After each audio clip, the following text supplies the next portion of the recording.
December what are we, the 15th today? 15th. December the 15th. Mighty Mike checking in with my brother AJ Rage, Eric joining us from Portland, Oregon, and I'm sorry, Gresham, Oregon.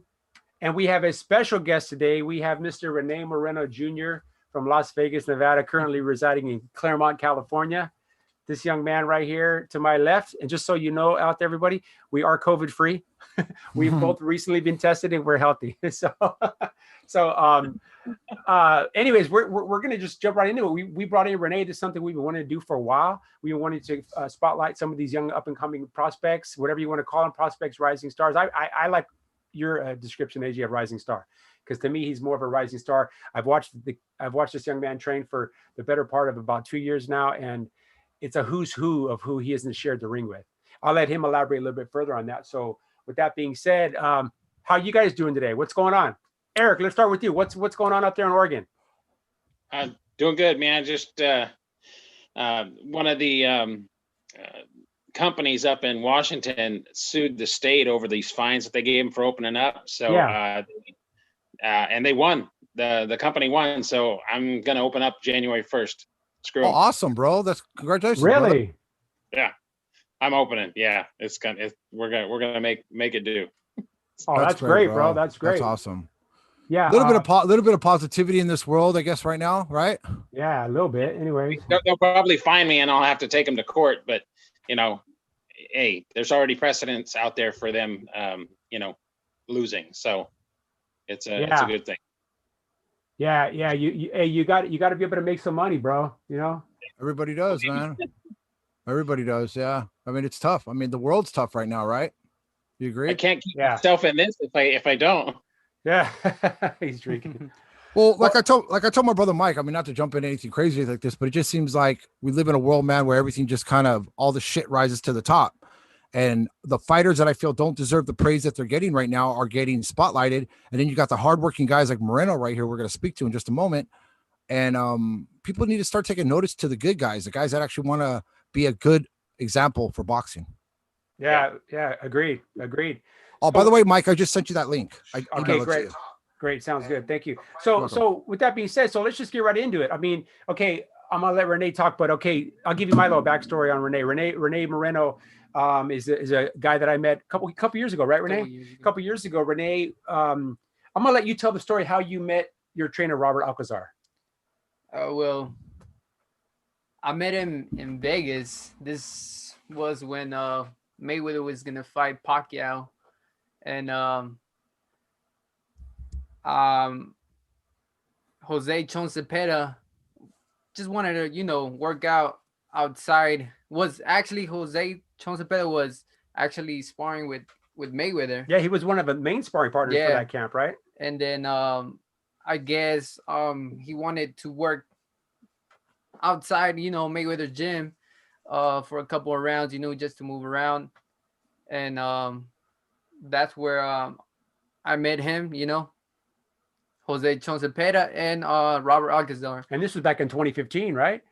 Yeah. So 2015. So okay, we're 23 now. You were 18 years old, right? Yeah. So at 18 years old, Rene Moreno is in there sparring with everybody out there in boxing knows the name Chon Cepeda now. I mean, we've known him for a while, but everybody knows this guy's. I mean, this is a can't miss world-class fighter. A lot of people feel the uncrowned champion because I believe he beat Ramirez in that fight. Yeah. We saw that fight together, and we were both in agreement that was Chon probably did enough to win that fight. So yeah, that one gave me an upset stomach too, man, and just another one in a many. Yeah. So okay, so going back to so you met Robert Alcazar. I mean, you met him through your work with Chon Cepeda. So Robert was training Chon. He saw you guys did some work, and then obviously you impressed Robert, right? Yeah. He liked my style, kind of, bro. The thing he works, his style. I had it, and he just gave me a little tips every time he came to Vegas. He had Jesse Vargas as well at that time, and every time he came, he gave me a few tips here and there. We stayed in touch, until I came over to California and started training here. Yeah, and in fact, I think if I remember right, the first time I met Rene was when I think it was one of those rare weekend sparring days with Jaime Munguia. Yeah. I can't remember what fight he was preparing for. It might have been the first one. the first defense of his title, or the first. No, the first time he was going for a world title. Oh, that's With- right. That's right. Against It was against Saddam. Ali. Saddam Ali. Yeah. There you go. Yeah. So yeah. So from there, so fast forward a couple years later. How did the whole thing play out? Did you give Robert a call? Did you see him again in Vegas? And when did you decide to make the move from Vegas to California? Well, you know, we wanted to actually I waited for Robert about 5 years until I started training with him, like, you know, over here in Cali. So you had that in your mindset, as I want to work with Robert Alcazar. I wanted to work with Robert. That was the only trainer I wanted to work with, just because he teaches you good. You know what I mean? Yeah. He shows you how to move, to you know, feet work, which I like. You know, I like to use my feet a lot. So I had that in my mindset, and until I found a sponsor, and then he brought me over here, you know, for my. So financially, you had to kind of had to lay the groundwork for you to be able to come here, sustain yourself, be able to live and train and eat and spar and train and, you know, So hey, Rene, I have a quick question, real quick. If you can give one word of advice to any young amateurs that are getting ready to turn pro, what do you think is one of the most important aspects when you're just starting out your career? Just stay focused, you know, stay focused. I think that's one thing you have to have, you know, just stay focused. Don't lose sight of what you want, you know. If you want to become a world champion, someone in boxing, I think you got to just stay focused, be disciplined, have confidence in yourself that you're going to make it, you know. That's very well said. That's very well said. Right. Yeah. This guy sounds like a 30-year-old seasoned vet. He's 23 years old. Right. That was pretty impressive. No, that was real impressive. But I think a lot of that has to do with the fact that even though Rene at the present time is only 3-0 as a pro, but he's a young man. He's been in with some seasoned guys. But as far as I want to talk a little bit about some of your sparring, because I know there's been some guys who are on top of the world right now that you kind of did your thing. So, Mike, I'm gonna let you go ahead and lead into that, and why don't we talk a little bit about some of your gym wars? Okay, well. So let's do this real quick. Let's talk about your amateur background real quick, and then we'll jump into that. Sure. How many amateur fights did you have, Rene? 44. 44 amateur fights. And do you remember your record approximately? 44. I have 44 fights in total, 40 wins, 4 losses. So 40 and 4 as an amateur. So in these days, you know, with the exception of the Eastern Europeans that come over here with, you know, multiple hundreds of amateur fights, I mean, 44 amateur fights is actually pretty commendable. In fact, that reminds me of when Chon Cepeda, in his most recent fight, when he knocked out Baranchik so devastatingly, he had mentioned that he only have 16 amateur fights. And he kind of felt like, because he only had that limited amount, he kind of felt like his confidence, maybe his confidence was a bit lacking at that point. But with 44 amateur fights, did you kind of feel like, hey, I feel like I'm physically ready to make that jump? Well, I actually have a style of a pro, you know. They've been telling me since amateur. So you know, I just got been told a lot, and I think I don't know. Well, here's the thing. Okay, so Robert obviously knew you prior to turning pro, and like you said, you had that pro style. A lot of what you already possessed in your balance, your footwork, your movement, and your boxing style kind of meshed with what he was already. He probably looked at Rene and said, "Hey, here's a kid I don't even have to like spend a year just working on his feet work with." Right. Even though I believe still Robert doesn't neglect that. He's always kind of working on footwork and balance and things like that. But so you can see he was kind of ahead of the curve, so to speak. He was kind of ahead of the game turning pro. So I got a question for Rene real quick. So Rene, in your decision to work with Robert Alcazar, which I think is a great decision, I feel that Robert Alcazar is probably one of the more underappreciated trainers in the game. To me personally, if I was a boxer today, I wouldn't work with anybody else.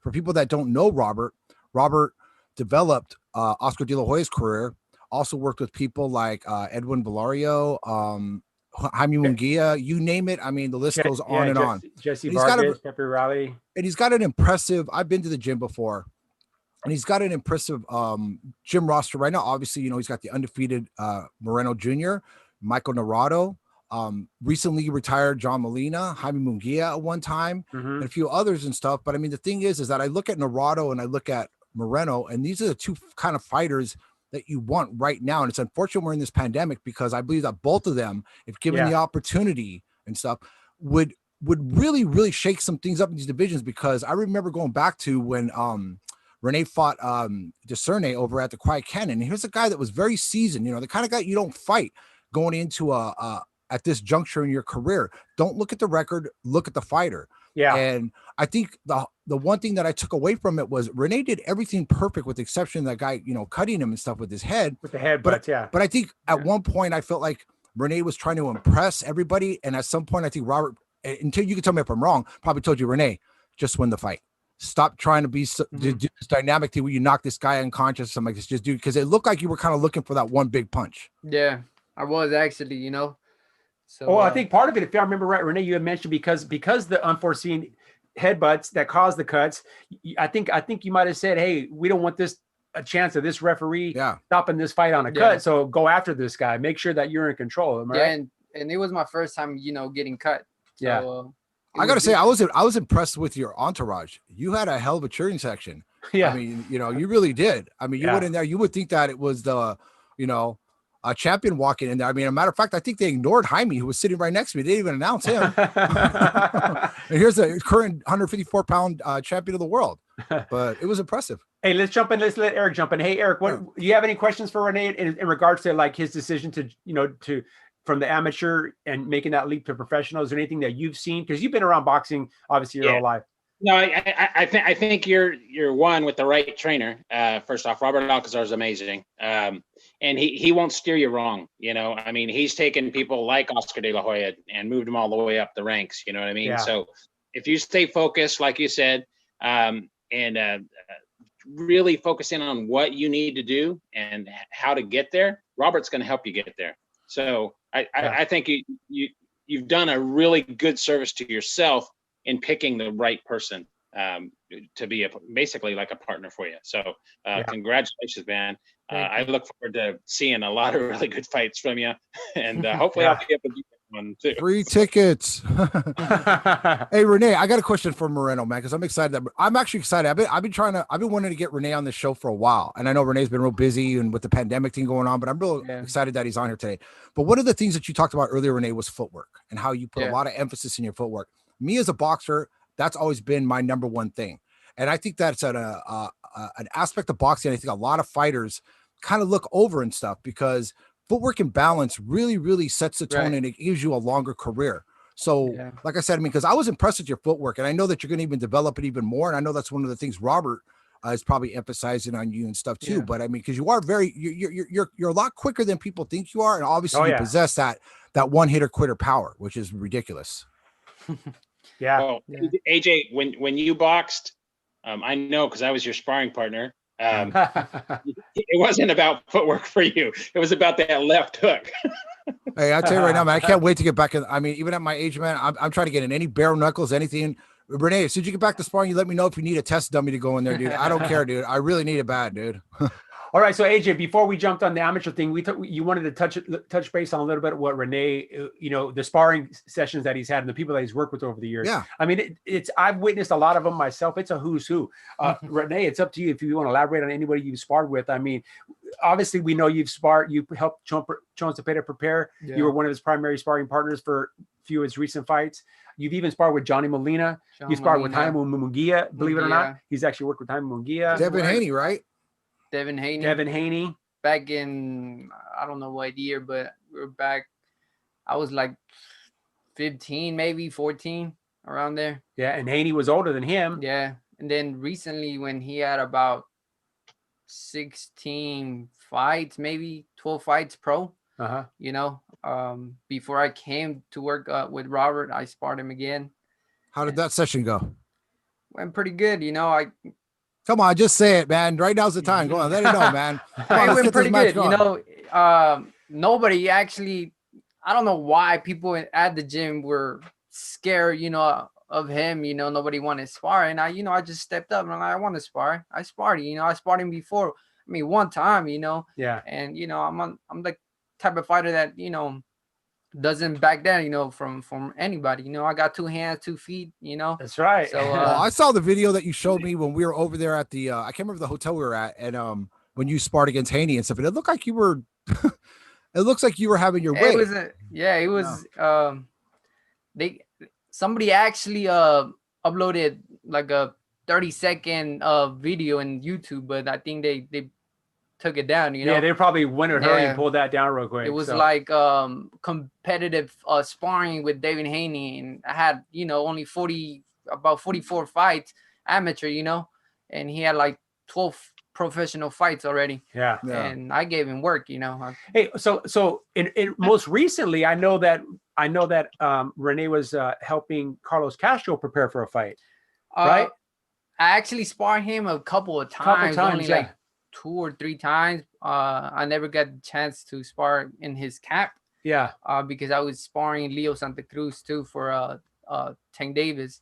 That's right. So So for those of you that don't know, Yeah. so Rene was the primary sparring partner for Leo Santa Cruz prior to the fight with Gervonta Davis. I mean, obviously we know what happened in that fight, but I mean, it was a competitive fight up until then. I think at the end of the day, I think maybe, I think that I don't know if Leo really belongs fighting at that 130. I don't think so. I think maybe stay at 126. Yeah. He's good. I'm not gonna take it. He's good. He has heart. And he comes to fight. So Yeah. How do you feel your sparring sessions went with Castro? Because I know Castro's 26-0. He's one of the top contenders right now, guys. He's on the verge. He would have already had his shot at the title, but obviously COVID has slowed everything down. I was lucky enough to witness one of those sparring sessions, maybe 2, but I know for a fact I saw one. It was good actually. For a 126 fanner or 22, I think. I think he fights at one.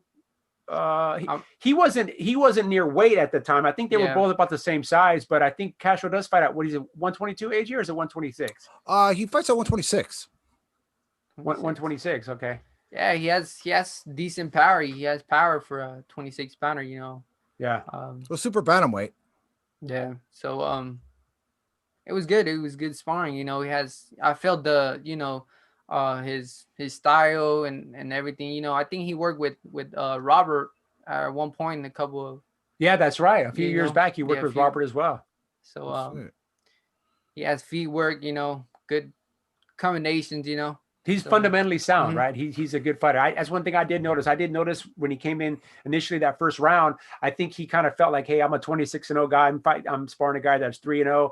And then I think once you first landed that first good straight right hand, he just good one, and a good one, and then right away I was like, "Whoa, let me think before I go on the skid." Well, I remember when I was at the gym the one day, and you were there, and you were working with Robert. And, you weren't putting 100% or anything, but I remember I was telling my cousin who would come with me, and I was telling him, like, "Oh, Jesus Christ, the way this kid lays down on his punches. I mean, you could just see it. I mean, for somebody your size, you were hitting like Munguia. I mean, I thought it was Munguia hitting the bag, but one of the things is like." Obviously working with Robert, you got to look at it. He's kind of like a professor, because right now you're in a good spot, because you look at some of the fighters that he's been connected with. Munguia's making noise, obviously, in the middleweight division after becoming a champion and stuff. Chon Zepeda, who had the fight of the year, round of the year, knockout of the decade, or who knows what, you know what I'm saying?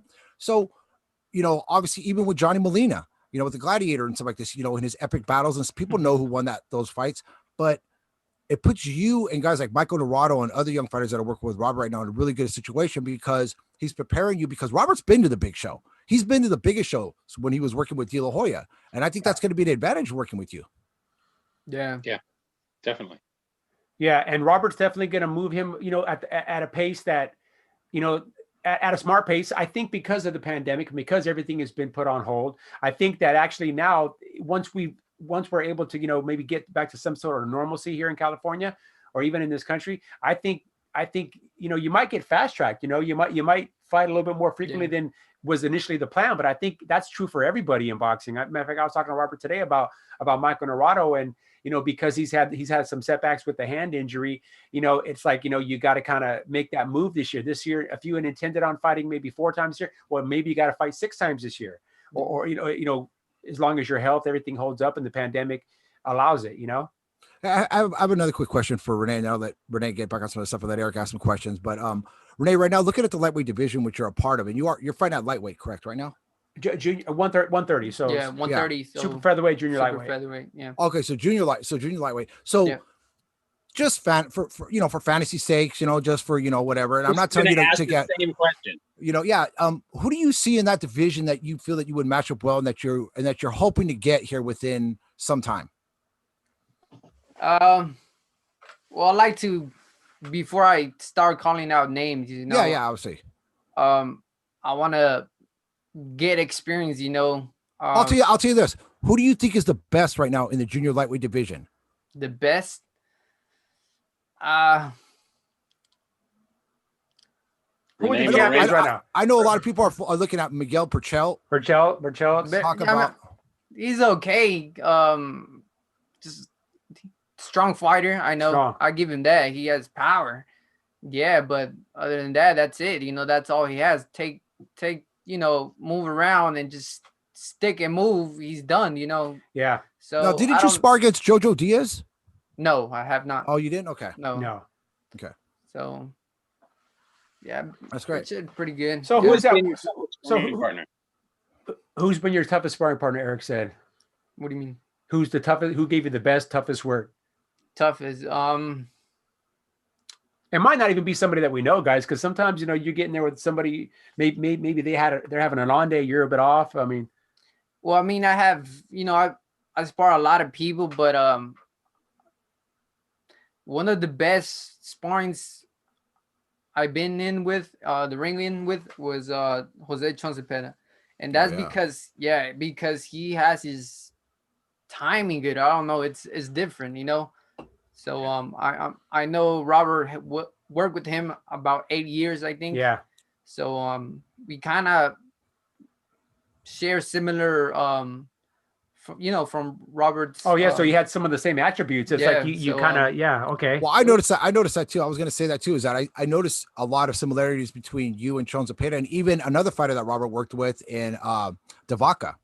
Yeah, that one. So I think just Chon right now, he's it was just like a chess match, all the time with him, Yeah. And it's hard to hit him, Very. It's hard to catch him clean, huh? Hey Rene, can I ask you a question? On the zone, I've always got issues with the people that are commentators and stuff, and I know you're going to experience this more as your career goes on. Mm-hmm. But you're not just a stablemate at one time, but you're a close friend with highly rated former 154-pound champion Jaime Munguia. Mm-hmm. And I think that there's people out there that kind of put a hard knock on Munguia. What can you kind of tell me a little bit about Munguia and about just about as far as his overall skill level and stuff, where you think he's at right now? He's a hardworking guy. He works really hard. Very humble, and I think he's not ready yet for those big fights, versus Canelo or maybe Triple G. But right now I think he should build his record better and get more experience. Get more experience, yeah. So, but he does this. The one things I like about Munguia, I'm just didn't mean to cut you off, is that as his power, and he showed it again in this last fight. I mean, when he, like I said, I was talking to my brother Mike. And when he caught the guy in the mouth, I mean, Johnson, I mean, literally you saw a piece of the guy's lip just go 6 rows deep and stuff, But, there was points when Jaime didn't look perfect. And I know it's probably got to be hard on somebody like Robert Alcazar to look at that and see something that he kind of built and see the little mistakes that could be corrected and stuff like this. Have you had those conversations with Jaime? Kind of like, where are you at in training? Are you happy with what's going on right now? I haven't, we really don't talk about training and stuff like that. More like friends, how you been, all that stuff, what you doing, things like that. We really don't talk about the ring process, about throw this better or things like that. Yeah So sounds good. So hey Mike, before we jump back into some more stuff with Rene right now, let's get Rene's perspective on some of the fights this past weekend. Yeah, well, let's let's do this. So let's we obviously got two big fights coming up this week, and we have one. Actually, we have one late tonight, early tomorrow morning, wherever you are in this country. Tim Tszyu is obviously fighting this guy Bowen Morgan at about 3:00 in the morning. Wednesday morning on the West Coast. Still trying to figure out a way to find that fight. We won't talk too much about that one because that's we want to focus more on Triple G's fight Friday against this Polish kid Zarameta, and then obviously Canelo Alvarez defends his title against. I'm sorry, no, he's going for Callum Smith's title. Am I right? Going for Callum Smith's title at 168. But I mean, let's jump into the Triple G fight. I mean, I went back and I actually watched a little bit of highlights of this kid. His name is Kamil Zarameta. Don't know much about him other than what I was able to see in the highlight reel, and it looks like about, I think, 19 or 20 of his 21 fights have been in Europe, mostly Poland. I think he fought once or twice somewhere else in Eastern Europe. Doesn't possess a lot of power based on his record. That could be deceiving. He's 21-0 with 5 knockouts. He's not a very big guy. He's about 5'9", 5'9.5", and he kind of stands flat-footed. I don't know. I think this might be a bit of a showcase fight for Triple G. I don't know. What do you think? Rene, have you had a chance to look at this guy that he's fighting? Have not actually. Have not. What about you, AJ or Eric? Have you guys seen him? I saw I'm sorry. Go ahead. I'm sorry. I'm looking for some info on him right now online, but yeah, he's got a few highlights on YouTube, but not a whole lot. He did fight most recently back in August of 2019. He fought here in America. He fought in New York, I believe, on one of the DAZN cards, and he stopped this guy Cortez in 2 rounds, a second round TKO. The guy didn't particularly look all that tough that he was fighting, but like I said, I think it's kind of a showcase fight for Triple G. I really do. I think it's he's been away from the ring for a while. But I'm interested to see what Rene thinks about that. When a guy of Triple G's stature, it seems like in his last few fights he's kind of taken a step back in competition. What do you think about that, Rene? Well, like Mike here said, maybe it's to warm him up again, after a big layoff, So yeah. No, that's great. Yeah, it's one thing for people on TV to say things, especially Joe Tessitore and all these other ones. But when you hear from an actual fighter who's been in the ring like yourself, who's competitive and who has this bright future ahead of him and stuff, because right away people are quick to to kind of like dismiss Triple G as possibly damaged goods or just getting a little long in the tooth. Yeah, well, I think that misconception is that he's done. It's like his day is past. I mean, in theory or in reality, he only has 2 losses, and one of them actually, where they're both going to be very disputed losses. I thought he won the first Canelo fight. Second fight, I thought Canelo might have edged it by about a round, but not any more than that. But people are forgetting that, and I think we talked about this a few weeks back, AJ, in regards to the pound for pound rankings. People act like Triple G, he went up there against somebody he wasn't supposed to lose. I think maybe people, because of his performance against Derevyanchenko not being the typical prototypical demolition job, they figured, oh well, maybe Triple G's on the downslide, But we'll see. I guess we'll see. We talked about the thing with Derevyanchenko, and I think Rene would probably agree with us, and probably you too, Eric. I think the situation with Derevyanchenko was, he had that close fight with Daniel Jacobs. I don't think Triple G was really properly prepared for Derevyanchenko. I think Derevyanchenko is the one who did the homework, who did the work on Triple G. Do you agree? Yeah, well, I tend to agree, and I'd also heard rumors that Triple G really got a bad case of the flu just prior to that fight and was still not 100% going into that fight. Yeah, I heard that he got sick or something like that.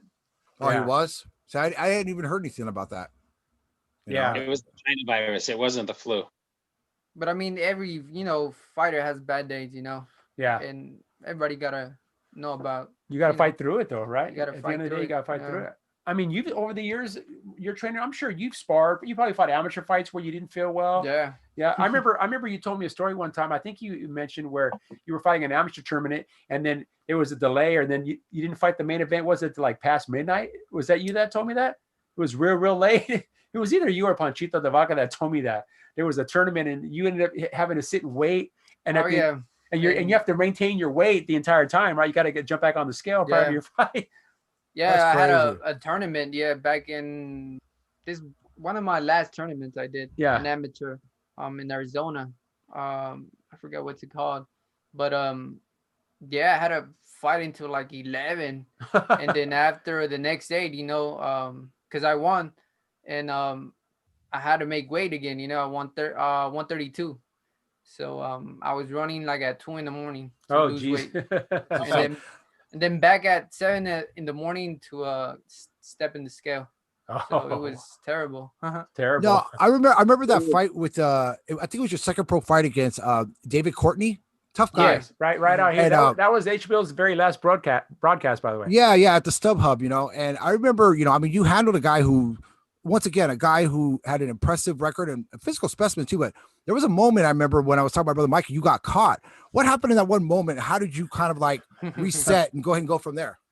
Oh yeah, that was actually that I remember of my 3 fights I have. It's just the one punch I got caught good, You felt it. Yeah, I felt it, not to like knock me down or anything like that, but I just felt it and I took it good actually. Yeah, because I think you knocked him out. I think you stopped him in the very next round or something. Yeah, I think you came back in there. Yeah, I wasn't hurt or anything, it was just so was it kind of a wake-up call at that point? Did you go back and Robert kind of tell you, hey Rene, this is why we work in the gym? I went back to the corner and he was like, oh, you got caught, huh? Yeah, he said, what the hell was that? So, you got caught. That's like 5 or 6 times around for Johnny Molina. If Robert had to say, oh, you got caught when Johnny went back to the corner, he'd lose his voice by the end of the fight. Johnny. But yeah. So tell me about that. How was it working with? I know you sparred with John Molina, the recently retired, the Gladiator, now a San Bernardino sheriff. What was it like being in there with the guy? LA County Sheriff. LA County Sheriff. I'm sorry. Yeah. What was it like in there with Johnny? Oh, he hit hard. Yeah, that guy hit hard. Johnny hits you hard everywhere. He got heavy hands. Heavy hands. Yeah. It was good, it was fun, always fun with him, Johnny was a character. He's still a character. Yeah. So. Some of the things he sends me, man, I'm like, dude, Johnny, get be careful now. You're a cop now, dude. You can't send me this stuff, dude. Yeah, Johnny's a character for sure, man. Yeah. But so talking about getting on the fights a little bit this week. Obviously, Rene, in your division, I'm kind of jumping around a little bit, but what was your impression of Shakur Stevenson's performance? I think he did, pretty good. I don't think he has power though. He has no power. I agree with you there. Yeah, he gave the guy body shots, hooks, everything, a little bit of everything, Yeah. Nice defense. He has defense, he hits footwork, goes in and out. He did a good job, Did his thing.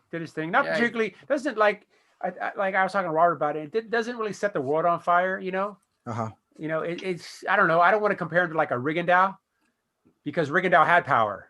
Rigondeaux was technically so sound, but he could get you out of there with one shot. I just don't see Shakur Stevenson that power transferring like we talked about earlier from 126 to 130. And then if the plan is for him to continue to grow and move up, I don't know. Maybe there's some type of conditioning and training he could do that it can increase power, but I don't know.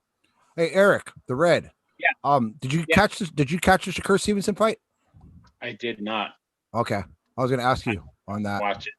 I'm sorry. You gotta stay up on your boxing. I know you got a business, but my poor brother, he's dealing with a lot of because of his business and stuff like this. But my son just got married too, so I mean, congratulations, Kristen. That's cool. But getting back on the Shakur Stevenson fight, you made a comment during the fight too, Mike, that Shakur Stevenson was kind of like the tennis version of what was it again? Oh, Martina Hingis. No, Monica Seles. Yeah, because he kind of he grunts with every shot. And I just didn't see it. And one of the mistakes I think he was making too was that he's not very good at is his infighting. He kind of does this little pot shot things, but they're not really well placed. They're just kind of. How do you feel you could be effective against a fighter who's doing stuff like that, Rene? If matched up against him, you gotta push him. The last fight I fought, I learned that don't let your opponent come inside of you. You gotta make your distance. If he gets too close, create that space. Created the space, so you can throw a perfect shot. So. That's great, man. That's great. So what do you have planned? What do you have coming up as far as any fights? Do you have any, I know it's tough right now with the COVID situation going on right now and fights are limited out there and stuff, but is there been any discussion about you coming back with a fight here pretty soon? We haven't, We talked about next. What happened? What was that? He probably can't say anything. So No, he can say. I mean, there's just I know. Well, I'll let you talk, Ray. But it's. I mean, a lot of the shows are just everybody's clamoring to get that fight. You know what I mean? I mean, there's only so many guys that they can get fit on one card, and probably everybody's calling in favors and going, I need to get my fighter on that card. That card. You know what I mean? So it's going to really. Well, I know Robert worked with Francisco Panchito de Vaca, who obviously had we were there at the fight for his fight against Navarrete and stuff. And we felt that de Vaca had a chance. He wasn't working with Robert at the time, but the point is that he was working with Manny Robles, who obviously didn't have a game plan, didn't really know de Vaca and stuff. But I felt like de Vaca took this chance and he took this risk because he was at a point in his life where it's either I'm going to have this glossy record back in Arizona, or I'm going to step up and take a chance. Do you feel that pressure too, Rene? Right now I don't. I think I gotta work out my boxing at the gym. With Robert. Work on basically everything. Before I come in the ring. Like right now, we don't have anything planned because of injury. I got in when I was sparring Leo Santa Cruz. So right now I'm just training with one hand actually. So he suffered a little nagging injury. What is it? It's like a little tendon injury. Yeah, I think so. Tomorrow I have a MRI tomorrow. So he's scheduled for an MRI tomorrow to get it checked out. Well, we'll pray, man. We'll hope everything comes back all right. But you're pretty resilient. One step down from probably Wolverine. So hopefully you get back there and see you back in the ring and stuff. But while we got a second here before we go into more of the fights and stuff, Rene, if you got some social media out there, why don't you go ahead and give it out so people can follow you and learn more about the Aztec, Rene Moreno Jr. Yeah. You can add me on Facebook, Rene Moreno. I also have a Facebook page, Rene Moreno Jr. And on my Instagram is Moreno Jr. Official. At Moreno Jr. Official. So that's cool. And we'll make sure to put that on our website so that people could do that. But hey, Mike, I don't mean to kind of overtake everything, but Rene, before we jump back into the fights too, give us a fighter that you've admired, whether it be past or somebody going during the present. Who's your favorite boxer right now in the pros right now? Who do you think is somebody that you would call, of your liking? Like right now at this time, it could be a fighter from the past. It could be a fighter that's fighting now. Just your favorite boxer out there, other than yourself, of course. Well, I don't have a favorite boxer. I have a couple that I always watch, how they move and everything like that.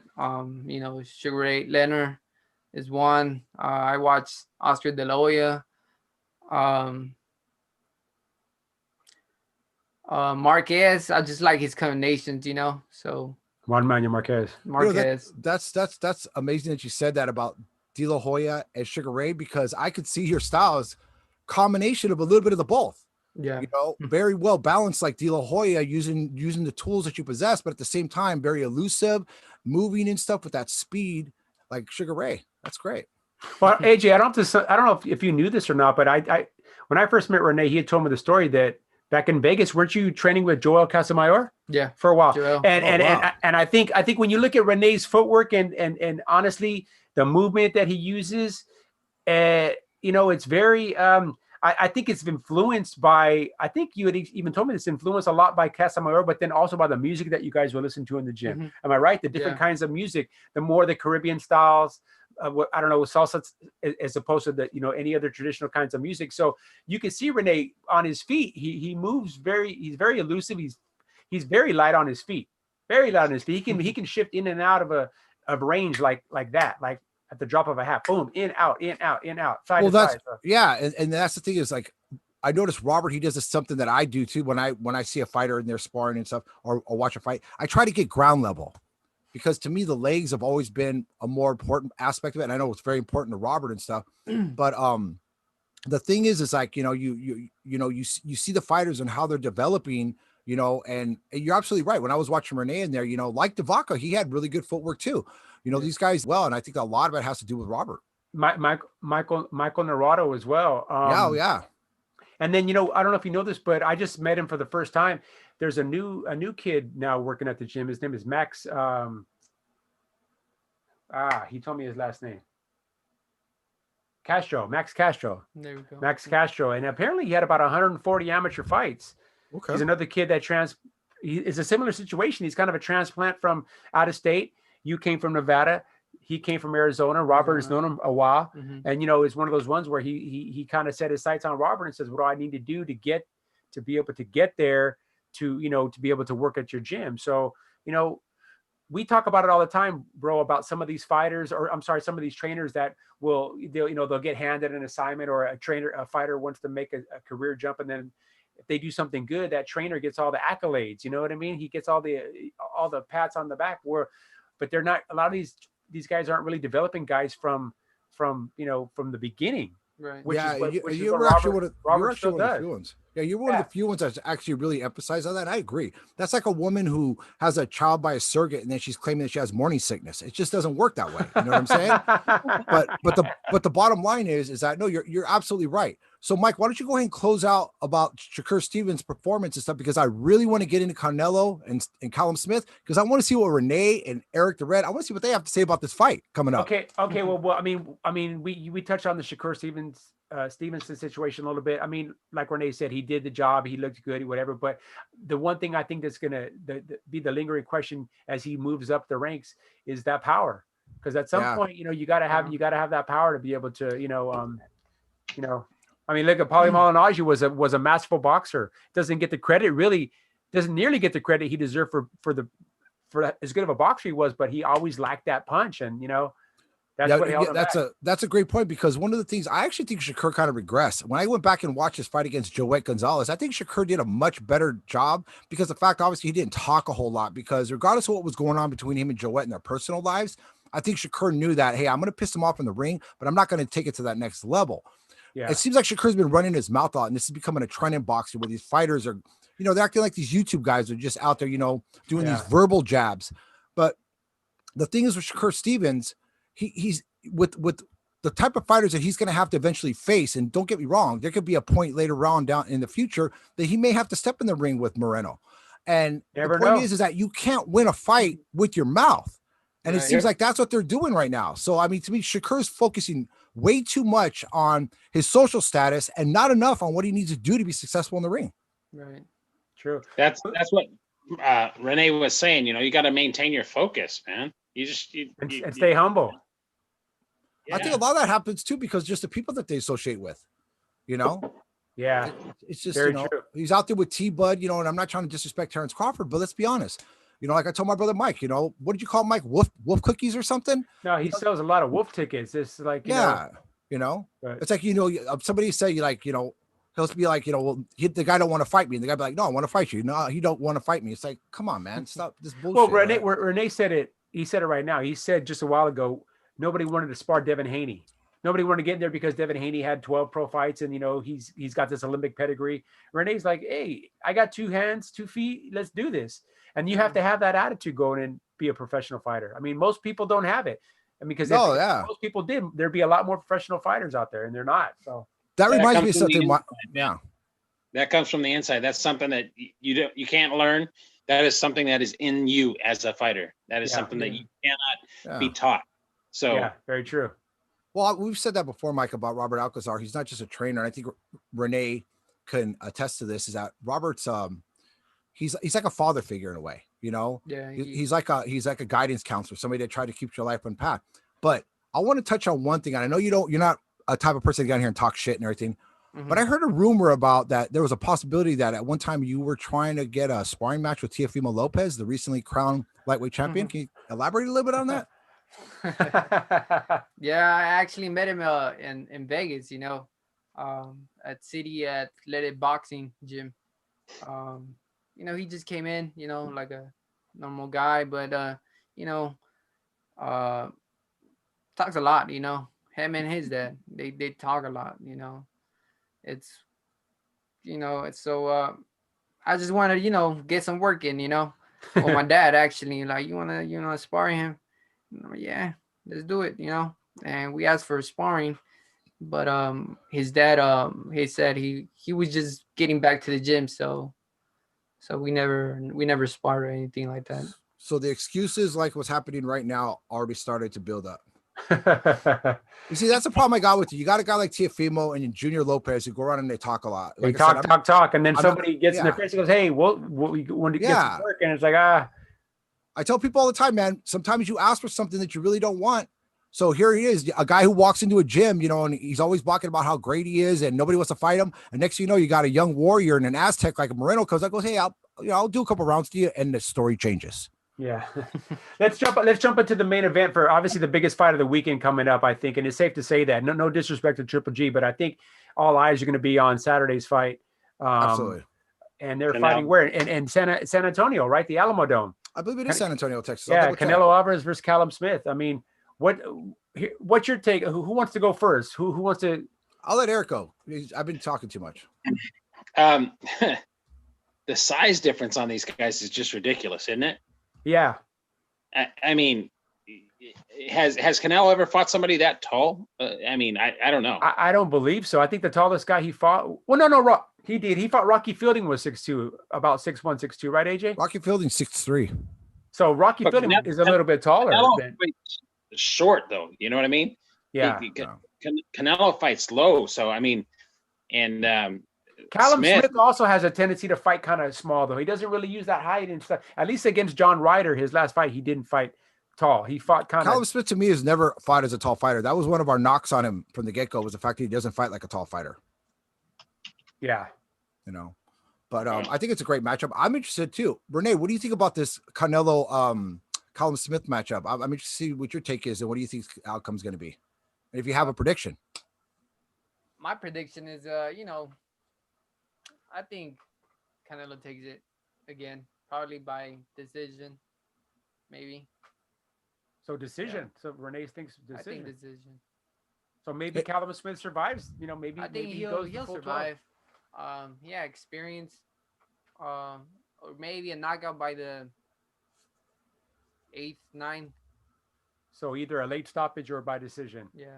I can see that. I can. Yeah. I guess it depends on if Canelo can find him, you know, because I mean, Callum Smith, I don't think he's gonna.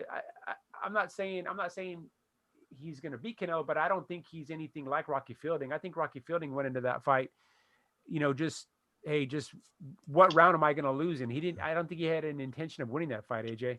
Yeah. So, hey, Mike, can you bring the mic a little bit closer to you and Rene in the middle? Yeah. Can you hear? No, and I completely agree with you on that. Yeah, perfect. I completely agree with you on that.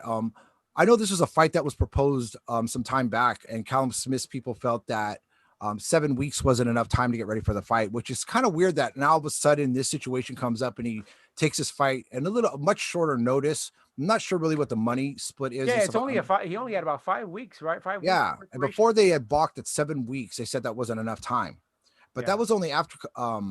You see, the thing is that one of the misconceptions is, and like Moreno and like other fighters, you know, that have ethics, Canelo Alvarez isn't really a guy that calls people out. I can't really think of anybody he really calls out. He may pursue somebody, but Callum Smith verbally put jabs out and called out Canelo Alvarez. And now that this is, and then I think in the beginning they felt, okay, well, maybe we're not ready. And I think we were discussing, Mike, about after Callum Smith's performance, his lackluster performance against John Ryder, that maybe there was a reconsideration on what path Callum Smith should take at this point.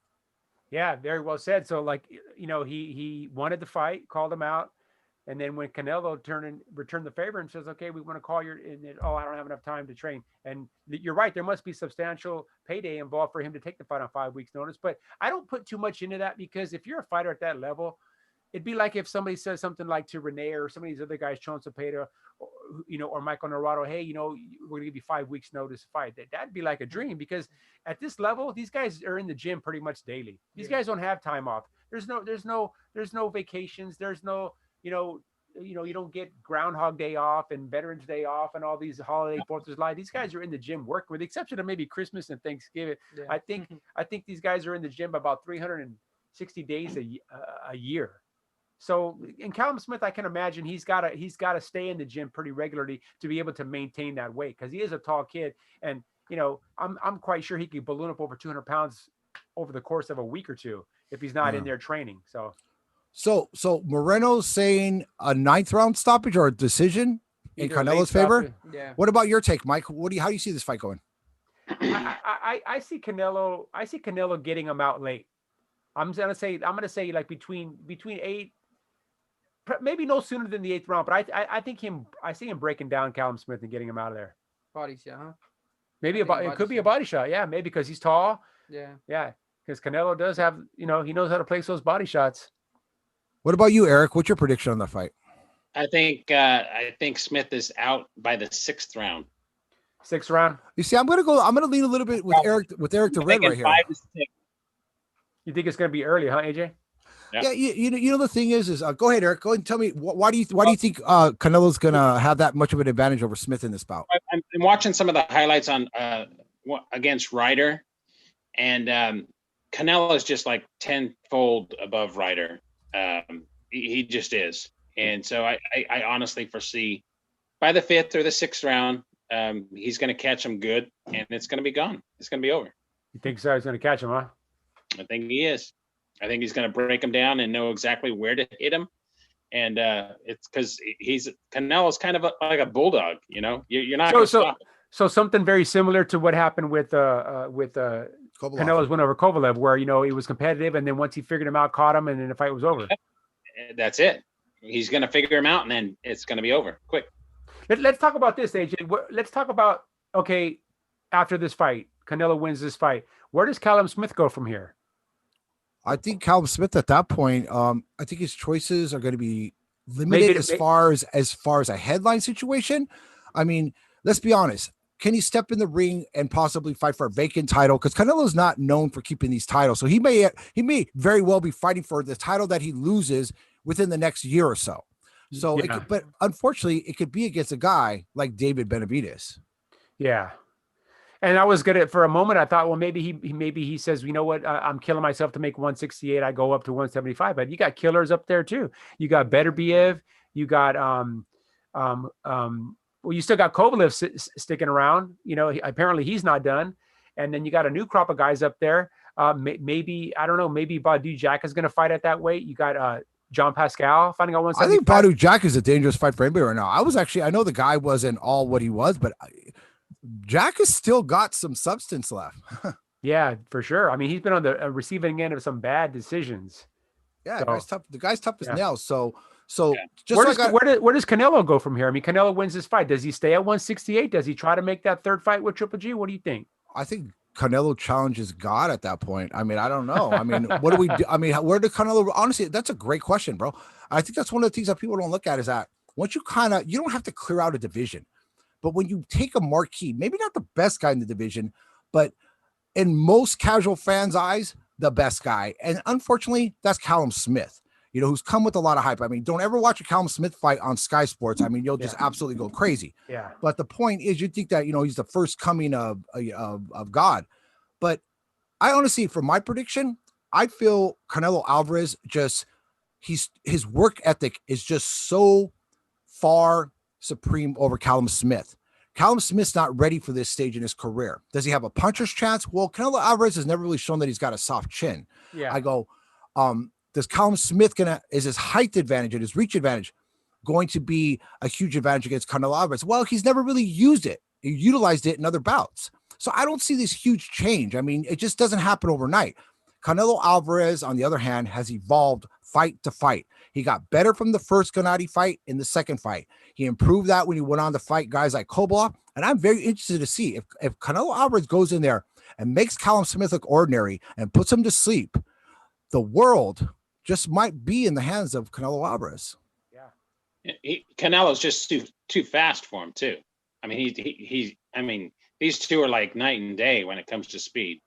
So, by the way, on our chat, John Molina just jumped in. Oh, John. Hey, John Molina. Yeah, you got the older brothers here. Hey, Johnny. So I'm sorry, Mike. Go ahead. I was going to say, Rene, where do you think Canelo goes from here? What do you think? Do you think it's a 3rd fight with Triple G? Does he maybe go after one of the other champions at 168? Does he drop back down to 160 and fight one of the Charlos? What do you think? Well, on social media, I saw that somebody posted for Canelo and Hey, Mike, I'm sorry. We could barely hear you. You guys got to get a little closer to the mic. I'm so sorry. Are you sure you can hear us? Because I can change out the mic real quick. Can't hear you either. Yeah, you guys got really low all of a sudden. Did we really? Yeah. Huh. We didn't do anything. Can you turn your volume up on your mic? How's that? Any better? Better. A little. I don't know what happened. Yeah, like I was saying, I saw like in social media that about Caleb Plant and Canelo. I don't know if you guys saw that. No, I didn't see that. It was like just a post, I think. So I think it would be a good matchup if Canelo takes that one. Caleb Plant, huh? Caleb Plant. That would be interesting. Yeah. You know, but like I said, I for me personally, I think Canelo does what he has to do against Callum Smith. I don't want to beat this down for too long, and I'm not trying to disrespect Callum Smith, but you know, to me, you know, I know we said it before, Mike, and I know Rene believes it. I know Eric believes it, and so do a lot of others. One fight doesn't define a fighter, but No. unfortunately, at this stage in your career, you shouldn't be making these mistakes because Canelo Alvarez hasn't made those mistakes in 12 to 15 years. You know, so, but Mike, I'm interested to know, where do you think Canelo goes from here? I'm gonna do this now so you can hear me. Can you hear me? Okay. Better. Okay. You know what? Okay. Obviously, we all know that Canelo recently left Golden Boy. There was that amicable split, whatever you want to call it. They ended up settling outside of court. He's kind of a free agent. He's actually in a very unique position. He's actually, I believe, the only fighter right now, with the exception of maybe Mikey Garcia, holds the same kind of weight where they can kind of bounce from platform to platform. They could have a fight on PBC. They can have a fight on DAZN. They can, you know what I mean? They're big enough to go fight on any platform. I think Canelo maybe does. If he beats Callum Smith, maybe he does come over and sets up a fight with one of the guys at 160, who are currently on the PBC roster. I don't really see anybody currently with top rank right now that could be a challenge to him. I don't see it. And there's somebody that's just escaping my mind right now. But I see, maybe one of the Charlo brothers. I'm sorry, Jamal is a 160, right? Yes. Jamal and Jamal is 154. So maybe a Jamal Charlo, perhaps. But I think I kind of think what Rene said makes more sense. Maybe a fight with Caleb Plant at 168. He stays at 168. Or maybe at 160, which I don't think he'll get the fight with it because, I mean, he's another guy that you say sells whoop tickets, Demetrius Andrade. Yeah, what do you think? What do you think about Demetrius Andrade? Do you know who he is? Yeah, I The know. middleweight. Good fighter, really good fighter. Strong. Southpaw. It'd be a good matchup with Canelo. Yeah, I think so. Yeah, I mean, who do you think right now? I mean, with the exception of Canelo coming back to 160, who do you think is making the biggest noise right now? 160 right now.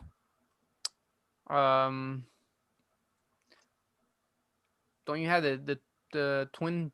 The Charlos, yeah. Charlos. You got the Charlos. You got Triple G. The Charlos, I think, should get a shot at Canelo too. Yeah, and they're big for Jamal's big for 160. That guy, I don't know. We saw him in Ontario, AJ. I don't know how that guy makes 160.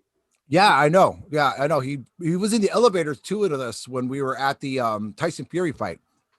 And yeah, his size is impressive for the weight division that he's in. It's kind of a Munguia situation where you look at him like, Jesus Christ, this guy's big and he's making that weight. You know what I mean? But you're pretty good size though too for your what's your height, Rene? What are you at? 5'8.5", 9'5'9". But I mean, physically, you look. I mean, there was a lot of comments made at your fight at the Quiet Canyon. I remember on your physical stature. I mean, people were saying like you looked like a junior middleweight. I mean, with your body wise, I mean, you're very, you're muscular, you were strong, you were cut up. Where the other guy, you know what I'm saying, he looked more like a man. But do you think you're going to be able to stay at lightweight, or you see yourself possibly growing out of this division? I want to, move up, but right now I'm good. I make weight easy. I'm actually maintaining weight at just 6 pounds over all the time. Right.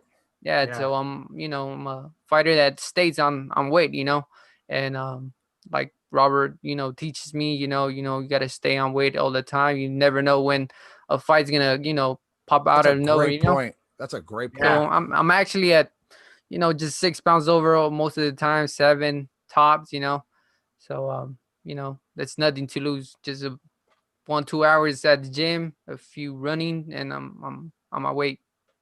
Do you agree, Eric? I mean, I think that's a great point. I mean, that's something you don't hear from trainers, the fact that they want to keep their fighters at a maintained weight because it shows discipline.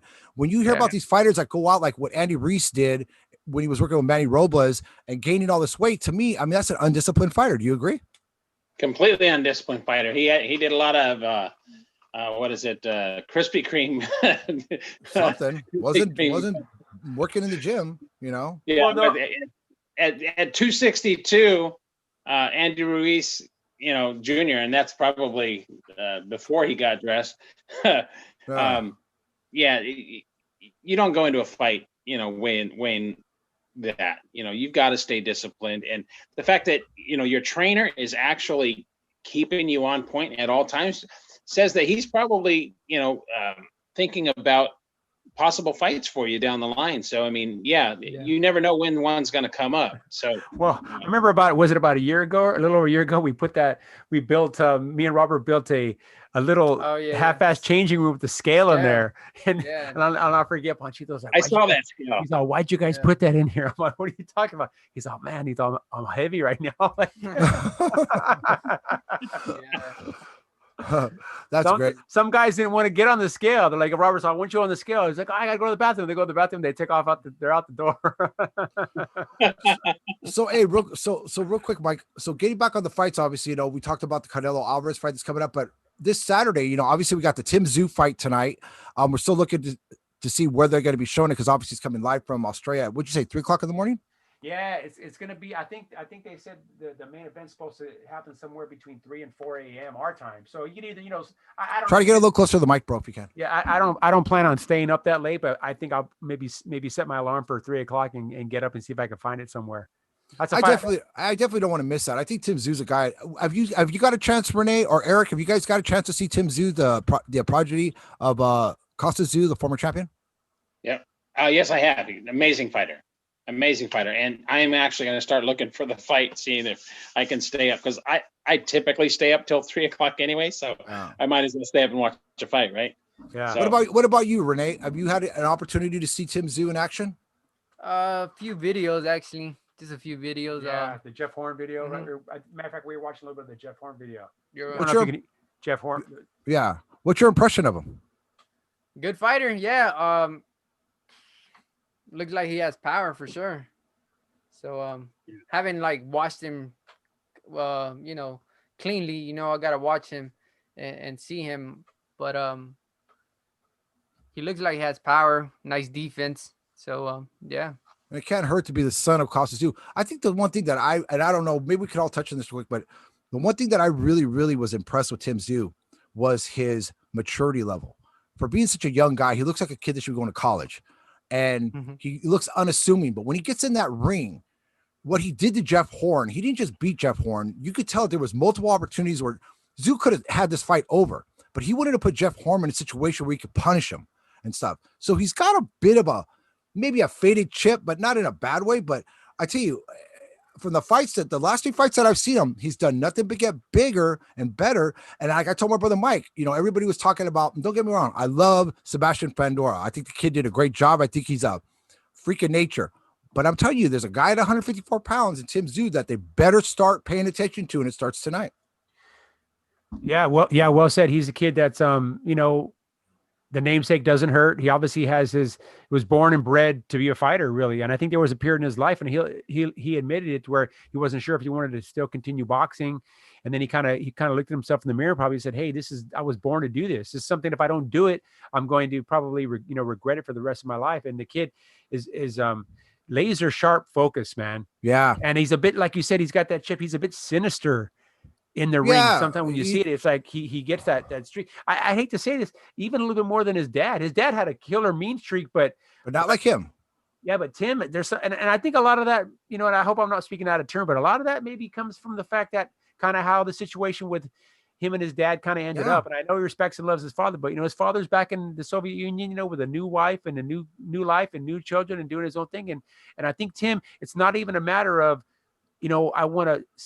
I think he wants to prove the world wrong. And he's not the second coming of Costa Tszyu. He's the first coming of Tim Tszyu. Exactly. And I think he wants to prove a little something to his father as well. I really do. But I think you hit it right, a nail on the head. But real quick, because we're getting late in there, I wanted to get your impression, Ray, because they're in your division. What was your impression of the Felix Verdejo Nakatani fight? Oh, Rene. Oh, that's a good fight. What was Good. what was your thinking on the fight? Can kind of give me your take on the fight, and what do you think both these guys are going to go? I think Verdejo is done. Like not done, but like pretty right to the point. Huh? He's done. Yeah, like come on, man. Wow. I think he should have won that fight. He had him actually twice and let it go. Yeah. And he got dropped by a jab. Hurt. That jab, and He that was was hurt at the bad. I ninth don't round. know how he was hurt bad. But I think it's done for him. He's done. I think. Yeah, at least at that world level, man, it's going to be a major rebuilding to get him back to, to fight a significant fight. That's what I think. Oh no, yeah, I think absolutely, but I mean, the thing is that I liked how Rene just came straight at and just said, hey, he's done. Well, and that's not I don't think any disrespect behind it, but it's just you can't, like Rene said, you can't let opportunities like that slip away. You had him, and you let him off the hook. Yeah. And that would have been a big statement for him to be able to win that fight in devastating fashion, something that Teofimo just recently wasn't able to do. And so hey, let's keep the show going for a little bit, because it looks like we might get Johnny Molina to jump on here in just a second and stuff, for a moment, so we can get his take on some things. But yeah, so Rene, so what about Nakatani? What was your impression of him? The kid from Japan that gave Teofimo all he could handle, and then seemed to be in trouble, and then came back in devastating fashion against Verdejo. Yeah, he has heart. He has heart. You don't give up. Yeah, I thought he was gonna lose, but he came back strong and knocked out Verdejo with the jab. Yeah, which that was kid crazy. tough. Yeah, it's tough. It's hard too. I mean, he has one loss. That goes. Sorry to interrupt, but that goes to tell you, if you work on a really good jab, you could do some damage with a really good jab. So that actually reminds me of a point, because of all the stigma behind guys and guys like Floyd Mayweather, who put so much emphasis on retiring undefeated. As a young fighter coming up, Rene, how much fear is there knowing that if the possibility I lose, do you feel that you're going to lose focus at that point? Or what do you do to just make sure that you keep going on? Well, I guess because I lost in amateurs, I lost 4-4, and every time I lost, you learn something. You either stay the same or come back stronger. So for me, it's always learn. I always learn new things. I like to learn. So but I'm not thinking of losing anytime soon. So. Oh no, yeah, and I said, I mean, I know for myself. I mean, that's a great point, because I know, Mike, we said that same thing in the Daniel Jacobs versus Gabe Rosado fight. We didn't expect that from Rosado. When Rosado came in and became a boxer all of a sudden and put his brawling thing aside, and I felt won the fight and stuff. Did you get a chance to watch that fight too, Rene? I didn't actually. I didn't Great watch fight. that one. Yeah. Yeah. So, what do we got as far as so what other fights, Mike, do we have coming up this weekend? I mean, there's a few undercard fights on both of the DAZN cards, but I think most of them are not a lot of names people are going to know. I know that there's another Kazakh fighter fighting on Friday. Well, Jaron Enos is fighting against Van Heeden, right? Jaron Enos is fighting against Chris Van Heeden. Is that on DAZN or is that on Top Rank? I'll tell you right now, it's on the 19th. It is on. I believe that might be on the Canelo undercard. Am I right? It is on TGB Promotions, Showtime. I completely forgot about that fight. Yeah. So you got because you got Rodriguez. The kid Manuel Rodriguez is fighting. Brandon Lee's fighting on that same card. And Jaron Enos. Jared Ennis, yeah. Jared Ennis. What do they call him? Boots Enos? Yep. Oh, look at right here. I got it right here. Teofimo Lopez versus Rene Moreno Jr. Oh, dude, they just threw it together last minute, dude. I'll tell you what, Mike, I'm going to put you in an uncomfortable situation because you're sitting next to the man. Okay. Yeah. So I'm going to take a fighter like Shakur Stevenson, who's recently ventured into 130. And given the proper time and at that in both of their careers, how do you see a matchup, a possible matchup, which is reality, with Moreno Jr. and Shakur Stevenson coming out? You're talking down the line, right? Absolutely. Yeah. I mean, down the line. I mean, here's one thing I will say. I will say that obviously, Shakur's got the Olympic pedigree, and and stylistically he's very sound. But the one thing I think Rene has the advantage of is I think Rene has better footwork, definitely better footwork, and I definitely think he's got more power. Now, if you want to say maybe stylistically Shakur is a little bit more of a complete fighter, at least at this stage, talk to me in another year when Rene's no longer 3-0, maybe he's 8-0, or maybe he's 12-0 in a couple of years. Then we'll see. But you can't really learn power. No, you can't. And I never lost to a southpaw. I guess I don't want to fight you, dude, because he's never lost to a southpaw. You're ambidextrous, AJ. What are you talking about? Hey, Rene, real quick. Being the fact that we're in this pandemic right now, and you haven't, if we weren't in this pandemic, you would probably be 6-0, depending on how, but you're kind of in a situation where it's not that you're not able to get fights. It just seems like a lot of guys, and I'm not trying to say guys are scared because boxers aren't scared of boxers, but a lot of guys just don't seem to really want to jump in the ring with you. It's just the way it is. I mean, they do their homework. Well, tell them about Houston. Oh yeah, Houston. I traveled from LA to Houston. I was ready on weight and everything. But a night before the weigh-ins, they canceled the fight because the guy didn't want to fight. They wanted me to go up actually almost 2 weight classes, like at 138, 140. I was already on weight at 131. I think the fight was gonna be at. That's insane. This guy was like, "Oh, I'm not on weight. I don't want to fight." I was like, "All right, I'll give you extra 2 pounds. Come down at 133. We meet up at 133." And he didn't want to fight either. He's like, "Come up at 138. I'm at 138 right now. That's all I can go down to." I'm like, "No, I'm not gonna go up one." So tell me. Hold on. Oh, sorry. It's not over. Okay. Over. Tell him what happened then after that. And they canceled the fight. Yeah. So I mean, that was my question. They canceled the fight, but so what are the punishment situations? Because obviously you were out of pocket going all the way to Houston, training and everything. How did boxing reward you for what you tried to do, and how did they punish him? I think they gave him 1 year. He couldn't fight in the U.S. I think anymore, something like that. I'm not sure. So he was under some type of suspension. Yeah. What about you? And for me, well, I got, a check. Okay, well, as long as they compensated you. Yeah. Okay, so if they compensated you, that's fine. You know what I'm saying? But I mean, it's got to be frustrating as a fighter because I know at this point you don't care about the money. Money's money. You're not making millions yet. I want to get in the ring. Experience. Yeah, I want to have ring experience. Exactly. So. Well, not only that, Rene, tell him whose undercard were you going to be on? Munguia. Munguia versus Inoue. That's right. I mean, it was a damn near sold out right there in Houston, Texas at the Toyota Arena, and that's what that really was the prize there. Yeah, that was the massive crowd.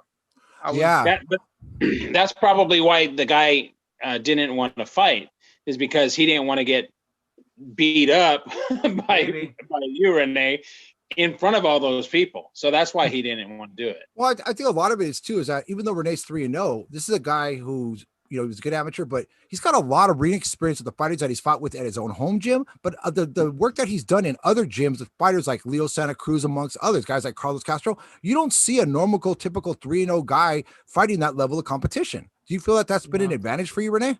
I think so. Even an amateur, as a kid, I was the youngest in my gym when I started boxing, and I was sparring older guys all the time with more experience. Most of my fights, I fought an amateur, had 100 fights, you name it. I always had the lower experience in amateur, fighting people, even at the USA team. I fought once in Idaho and I beat him. Even got the best fight of the night at that time. So, wow. Here's a question for you, Rene. So you're fighting at what? 130? 130. Okay. Have you ever thought of going down 4 pounds to 126 and just dominating? No, he's a pretty big kid, bro. I mean, come on, he's not carrying carpenter here, dude. I know, but I'm just saying. I mean, look at Munguia. Munguia struggled to get down to weight when he did. He got there and then re-weighted up. You know what I mean? I think Munguia's probably struggling to make 160. I think he's eventually going to be fighting Tyson Fury here in the next couple of years. But I'm just saying, because with your power and with Robert on, in your corner as well, if you went to the 126 and fought some of these other guys, you start to accumulate those knockouts. You know what I mean? Well, hell with that. Go one more division down and go fight that Japanese monster, dude. That'd be a great fight. Let's just keep pushing Rene down till he's a flyweight, dude. No. I don't want to do that, because you want to keep them strong. Yeah, I mean, 126, 4 pounds is, doesn't really sound that much of a difference, but I don't have anything to lose anymore, At 130, maybe I go down 128. Yeah, I don't, but 126 for me, I don't think I can make 126. Nah, he'd leave everything in the gym. Okay, I just wasn't sure. I just wasn't sure. Hey, Rene, you can always cut off a couple of ears, maybe 1 or 2 fingers. So I remember at your fight against the Haitian kid, I was speaking with an old stable of mine, and a former WBC bantamweight champion of the world, the real Paul Banky. And Paul told me a lot of things. I mean, he really liked what you did in the ring. But the one thing that I remember stood out that Paul had told me was he said that this kid's tough, but it was the way he said it. He's tough, like meaning when you took the headbutt and stuff, it didn't really multiple headbutts. Yeah, and you just kept biting. You never complained. He's all, he didn't even complain. He's like, he just kept coming at this guy. He's tough. And there's not a lot of tough fighters left in the world. And I thought that was a good compliment. Yeah, like I said, I'm not scared of anybody. You're a world champion. That gives more motivation. Okay, let's do it. Let's dance. So a little headbutt. It was my first time, so I wasn't scared or anything. I came to the corner and just told Robert, "Hey, wipe it off. I can't see with the blood." How did that feel to take that headbutt? Because you took a couple of them, right? You got blood on the eye and the bridge of the nose. Very different. It wasn't hard to miss that guy's head. That guy had the biggest head in the world, dude. I didn't feel it until I saw blood, coming in. I was just in my head. I was like, hopefully it's not me, but it was me. So you felt something different, yeah. But you don't feel anything when you're in the ring. Well, for me, the adrenaline's rushing too much. Yeah. I mean, you're not feeling that type of stuff. So it's like jumping out of a plane. Like I say, it was my first time with a cut, and I think I took it well. I didn't panic or anything like that. Yeah. Hey, can you guys hear us okay? Yeah, I can hear you. So we got you. Okay. So, for some reason it's not switching over when we talk. I changed the grid. I changed it. Yeah, I changed it up a little bit. Okay. So we gotta look at each other because I kept feeling weird when people's faces and it was like a delay action, and I would say something to Eric, and next thing I got Rene. But getting back to that fight, they always put together nice little cards over there at the Quiet Canyon. It's a nice place. I used to DJ back there in the day, with the cha-chas and stuff. But the point is that you got some guys coming there, but I still feel at this point that some of these smaller promotions aren't doing enough for these rising fighters like you. It really bothers me when I see some of these fighters just not getting the things that I think they deserve. I know, Mike, you made comments before about some of these, I'm not going to name them, but certain promoters that are out there promoting these fights. And it's kind of disheartening because, you guys don't have the benefits that a lot of people do that work for maybe a Kaiser Permanente and stuff like that.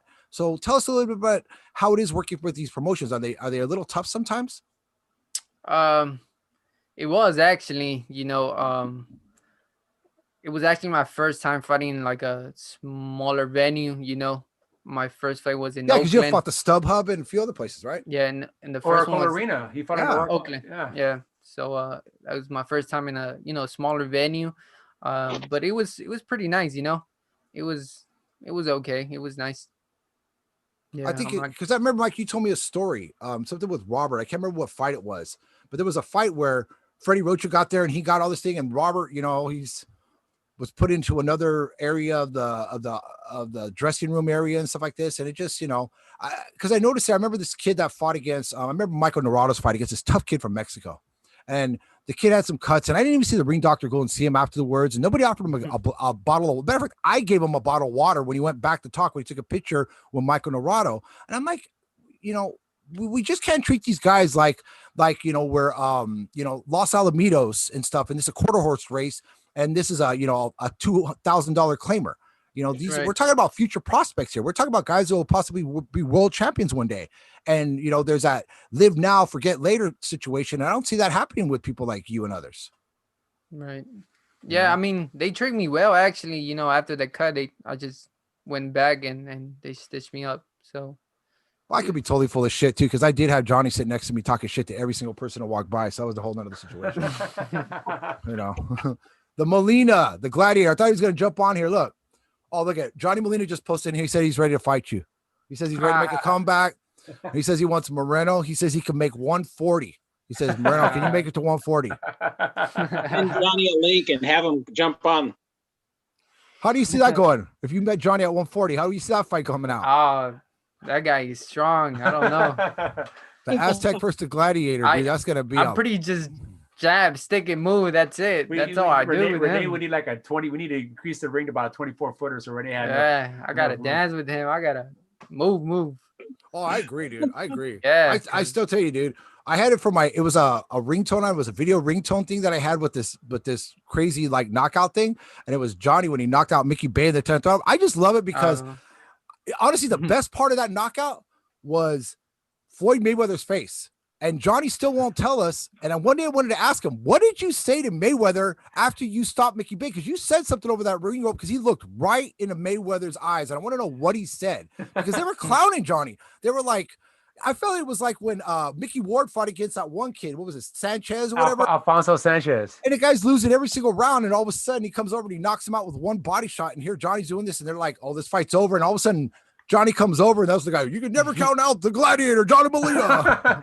Yeah, you sounded just like Mauro Ronaldo right now, AJ. I think Johnny starts winging punching. The first one he throws, I mean, he literally almost hit Mayweather in the fucking stands. You know what I'm saying? It was just way out. And then he kind of settled down a little bit because he probably heard Robert back. Oh, no, I'm sorry, Goosen, because he was working with Goose at that time.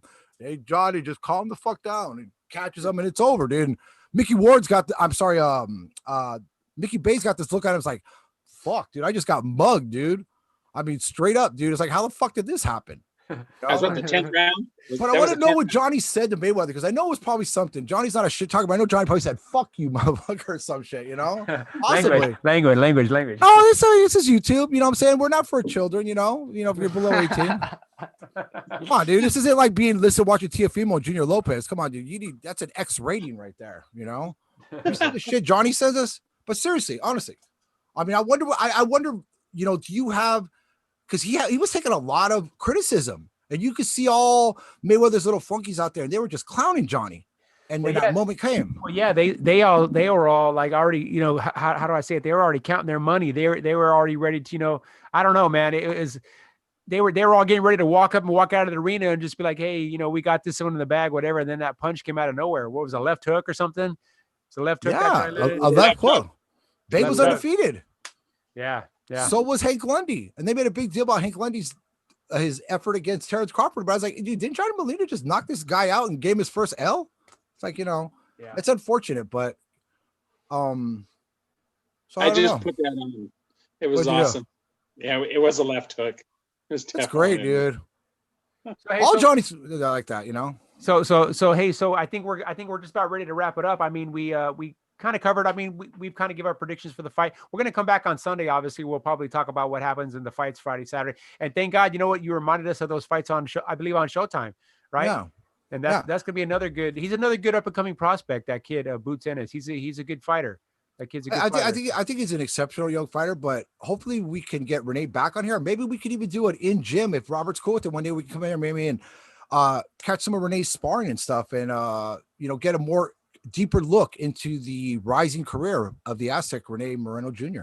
Yeah, for sure. I mean, once he gets that arm looked at, like I said, tomorrow he's getting an MRI on that arm. So I'm sure if everything turns out right, maybe if a few weeks, maybe Yeah, be a back few to weeks. sparring, maybe light sparring to start. But yeah, So I I think mean, like, it's getting things are getting exciting again. I mean, hopefully we're coming out of this lockdowns and stuff, and then like I said, with the addition of this other young fighter coming, there's going to be a plethora of guys in there training.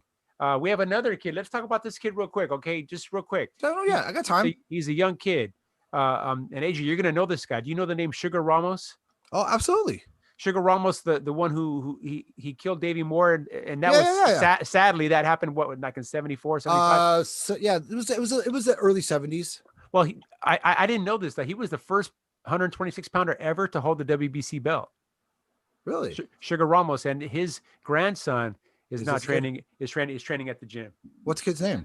His name is Enrique Ramos. Nice, Yeah, nice. yeah. So he's an amateur. I mean, he's yet to have his first amateur fight, right? But the kid is good, man. He's got that bloodline.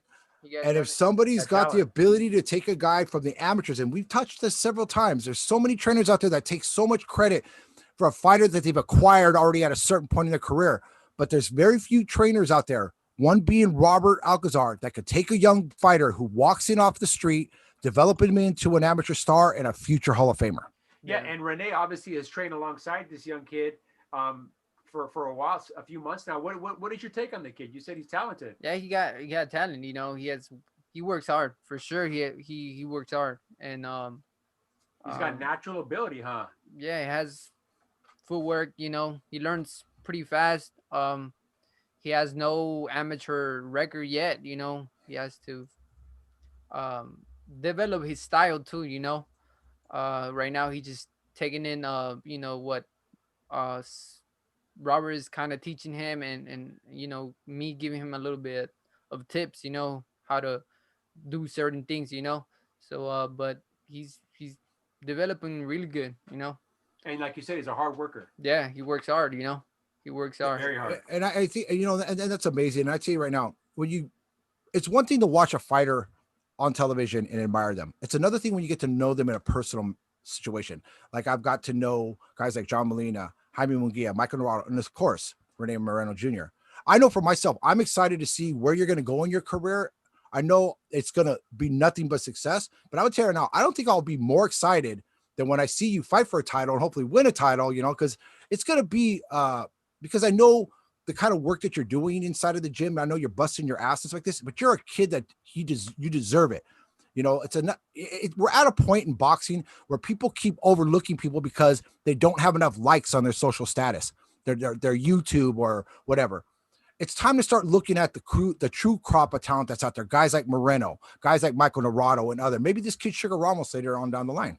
And this new kid Max Castro. Max Yeah. Castro. I mean, very humble. Another very humble kid. Obviously, with a very good amateur experience, and So we'll see.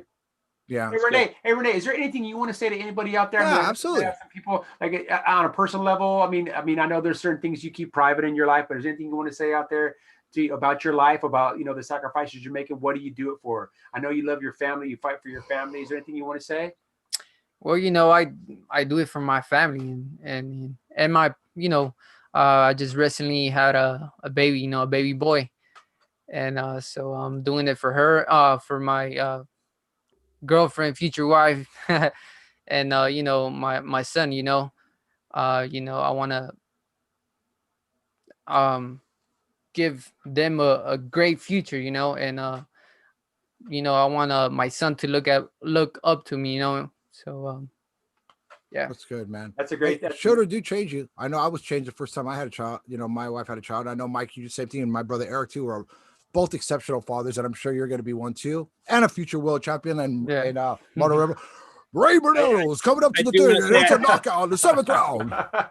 Hey, Rene, I've already got you on the Instagram thing, and you've got a beautiful little son. You've got a great family. So thank you. You know, just if you just continue to keep your focus on where you need to go, everything else is going to fall into place, my friend. Everything else is going to fall into place. Your family, your career, everything. So just maintain focus and keep driving forward. That's And the I'll best tell you, thing. Renee, right now, we will support you at Enter the Ring Live all your career.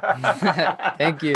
So All right, every man. championship Yeah, so far Marty Mike, AJ Rage, Eric the Red, and future champion Hall of Famer Rene Moreno Jr. This was Enter the Ring Live with Brother Rebel. Johnny Molina. All right, Stop so being smelly. all right, so I guess we're done for today. We're gonna come back on Sunday, guys. We're gonna watch the fights. Obviously, we're gonna watch, stay up or wake up early tomorrow, watch the Tim Zoo fight, watch Triple G Friday, watch Canelo on Saturday. Are we covering Zoo tonight? Do you want to do that, or you're not going to attempt it? No, I'm not even gonna attempt it. Okay, at least you're honest. At least you're Yeah, honest. 3 a.m. I'm tired today, but we'll come back on Sunday. We'll talk. Maybe Renee will come back and join us, or if not, I know we're gonna try to set something up where we get some of these other guys on. Maybe if time permits, Johnny Molina can jump in with us. That would be great. I'm sure we'd all love to have Johnny join us on this on Enter the Ring Live. Johnny. That would be great. Hey, but once again, Renee, for myself, my brothers, and the rest of our staff over here at Enter the Ring Live, I want to thank you, for not just being friend, but for coming in and giving us the opportunity to take a look into your bright future. Thank you. Thank you. So, Mike, why don't you go ahead and sign us out, brother? All right, that's it. So for this edition of Enter the Ring Live, Mighty Mike, AJ Rage, Eric the Red, and Rene El Azteca Moreno Jr., we will see you guys on Sunday at 5.